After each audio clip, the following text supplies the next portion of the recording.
nakaraang 3 araw. Kaya sunod-sunod po yung ating activity. Pagkagaling doon at dito pa rin siya kasama dahil siya pa rin ang ating chaplain, si Bishop Cruz, at papunta naman ulit siya sa Maynila dahil sa bukas ay dahil sa celebration din ng kanyang parokya, ang kanyang diocese para sa culmination ng Leyte Man. Andito na po si Bishop Cruz at dito po lang po tayo, Bishop, sa kamam sa para pagbibigay.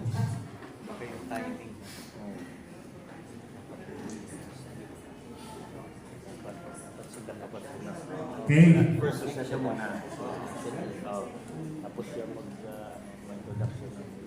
Yeah, katulad ng sinabi ko, maraming salamat sa ating abuting obispo na siyang National Chaplain ng National Lay Council dahil sa sobrang pagka-busy ng obispong ito ay nandito pa rin siya, nakasama natin. And I'd like to acknowledge yung mga effort na binibigay ni Bishop Cruz sa atin. Basahin po natin ang Iglesia Filipina Independiente National Lay Council 2023 to 20